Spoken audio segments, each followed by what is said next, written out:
baby, I love you. Say, baby, I love you. Hey, baby, I love you. Hey, baby, say, baby, I love you. I love you. Baby, I love you. Love you. I love you. Love you. I love you. I love you. Baby, I love you. Hey everybody, welcome again back to my channel. As usual, I got my Insecure recap ready for you guys. Today should be season, oh god, I always get stuck in this part, but season 4, episode 5, I believe it is. I think I've done 4 videos, so this should be the 5th one. Yeah, episode 5. And if I didn't say it already in the last video, I'm super excited that Insecure got renewed for another season. So we're gonna definitely have a season 5, and that's super awesome. So congratulations to everybody involved in that. But ooh, did I just have a grain of rice on my lip? Sorry. But let's get right into it. So I don't feel like I need to give a whole recap of the episode because the culmination happened, right? We were all waiting for the big blow up. Now, that episode would have had you fooled for a minute because, all right, it starts off with Issa, you know, we're at the event. Everybody's there. You know, Molly did throw that little bit of shade, like, I don't really want to go, but she knew she was going. That was without a doubt, right? And the event is actually going pretty well. Like, it looks legit. You know, you got your vendors, the food, you got the fucking weird girl doing the poetry. I mean, it was feeling good. And in my opinion, I saw Molly be kind of proud. Okay, now I know there is nobody that's Team Molly at this moment. I can't even blame you, okay? I'm not Team Molly.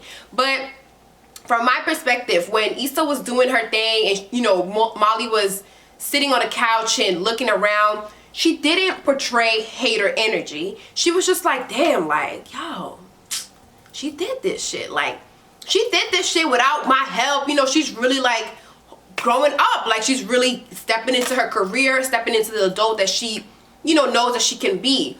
So I did not, and I do not agree that Molly is jealous. I do want to put that out there. She just seemed very proud of her best friend, and we didn't see that switch until she felt used, right? But we're gonna get there. So after the event, you know, during the event, right before, I had to Google it because I almost said Vic Mensa. Vince Staples, there we go. I literally almost said Vic Mensa. You know, everybody was like, you know, bring him on stage. Everybody's wobbling and, you know, doing the get in here. They just, it's a good vibe. Molly and Issa are meshing, and you would have thought that, oh, this is where they're gonna finally have that talk.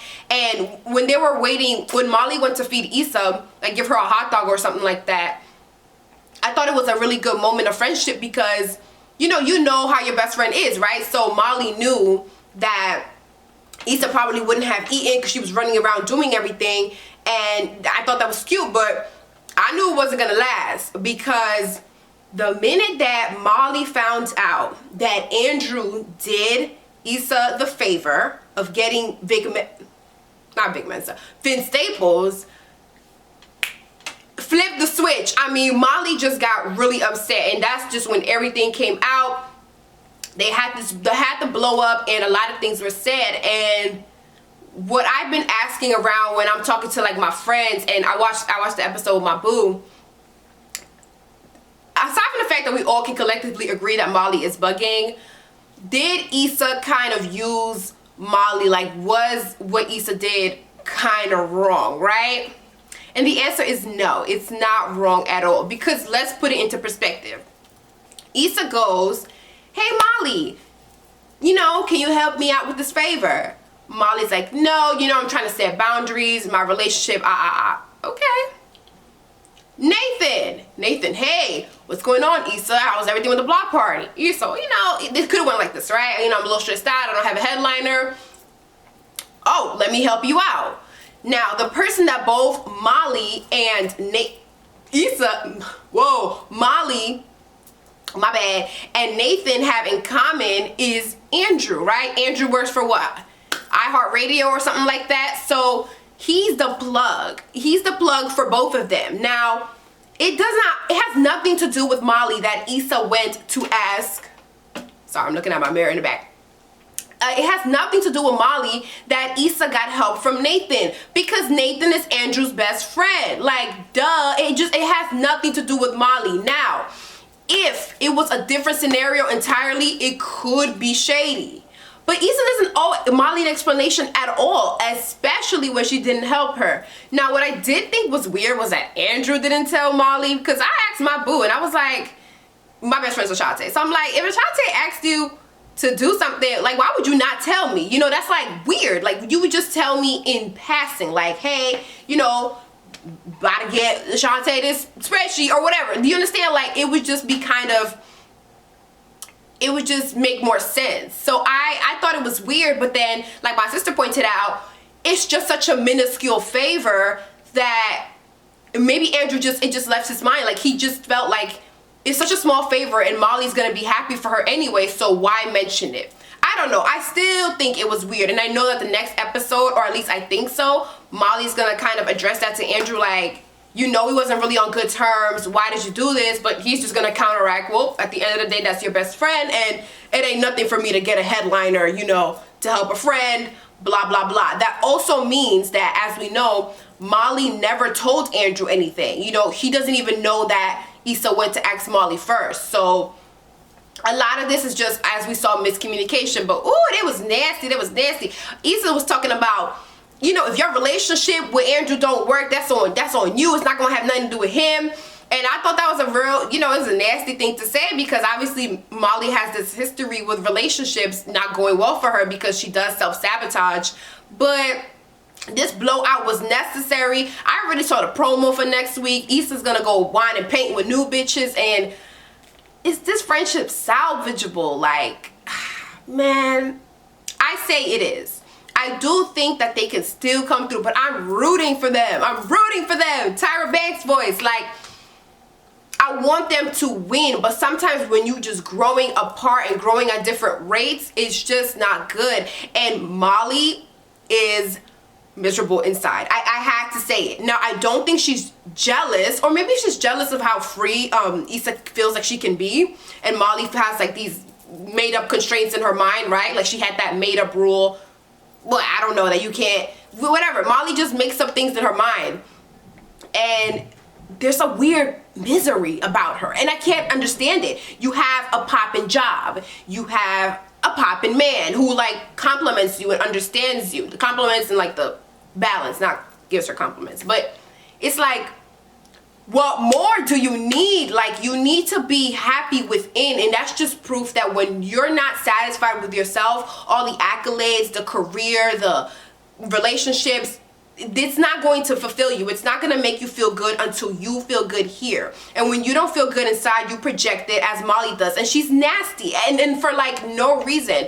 And this is the second time. This is the second time that she blows up at Issa's event, at Issa's whatever function. And it's like, now is not the time. You obviously could have done it later. Now, in Molly's defense, you know, getting Issa to have that one-on-one conversation sometimes is difficult, but I feel like them bonding, you know, when they was dancing together, it would have broken the way for them to kind of fix their relationship. So Molly is completely out of pocket. You cannot change my mind on this. And that's my girl. Y'all know that I've been rooting for Molly. Like, I empathize a lot with her, but I just don't know how their friendship is going to recover. We do have a couple of episodes more, so I do feel like we're going to have room to see them get back together. I'm sorry, I'm still like looking at the mirror behind me because my battery's dying.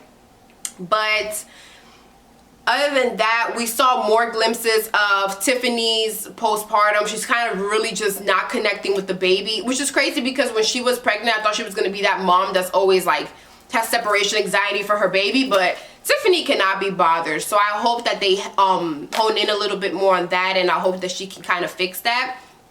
Of course, Kelly was funny with that fake ass British accent. I was like, girl, bye. You at the end, she was like, I'm from Philly, and I'm like, yeah, bitch. She was not gonna be doing that crumpet, can I have some tea shit all day, okay? That ain't made no damn sense. And of course, Condola popped up for 2 minutes. I can't believe, I think this is the last we're gonna see of Condola. Everybody was right to kind of hate her. I'm the only one that liked her. Completely unprofessional, by the way, bitch. Completely unprofessional. You could have just been a woman and said, yo, me and Lawrence broke up. I didn't even know it was like official, but you know, she could have just explained that to Issa. Like, I don't understand this immaturity that these like 30-year-old pluses have. Like, you know, obviously it's good TV, but people be like this in real life, and I can't take it. Like, I can't take it. But of course we had our notable absence, Lawrence. Now, there's just no good reason why he can't come to the event at all. Like, at all. Like, this is unforgivable. Like, if I was Issa and Lawrence hit me up the next day or any day, I'd be like, Lawrence, who? You can't do that. There's no excuse why you can't support your friend, because they're friends still. You have the same circles. Like, if Nathan managed to pop up from Timbuktu, wherever the hell he was, I don't understand why Lawrence couldn't be there. So that just made no sense to me. Like, I definitely expect him to do a show up, a pop up, but he didn't. Condola did her 2-minute thing. Maybe they made for each other since they both so damn shady. But other than that, that was kind of it. The words was said, and you know, Molly was like, you always needing something, and I had to look back and think, because of course I'm forgetting a little bit of the episodes, but in my discussions we were thinking like, well, you know, is Issa really a user? Is she ultimately kind of selfish? You know, because Issa's generally portrayed in a better light, but I do think we need to kind of look into those elements and see like where she has like been using people. I felt like she was kind of using Daniel for a while, but I'm already starting to forget what the hell they did. So, you know, a lot of words were said, and it all needed to be said, not at the event, of course. So here's just to hoping for their reconciliation, which I hope really happens. But I love this showcase of blackness. You know, I love that Issa did something like for her community. I connect to that really well, because a lot of people, you know, the goal is to get out of the hood, and it's never to actually make the hood a better place. This is a sidebar. It has nothing to do with the episode, but I love that Insecure always has these messages that aren't necessarily being put on a platter, but they're kind of being told to us, because we gotta rebuild the hood. Like, we live in the hood, so if we don't make events and promote our artists and promote, you know, all these different things, our businesses, then who will? Okay, you have the white people doing frisbee and shit. They be coming to all the street fairs and stuff. So it's really important for us to support our stuff. So that's just my perspective on this episode. I know that you know, I guess I could get into the nuances, but that's what the comments are for. So definitely like, comment, subscribe. Thank you for watching, and I will see you hopefully next week. I know it's a little late, but I just started working and my schedule's been all the way cray. So thank you for tuning in. Bye.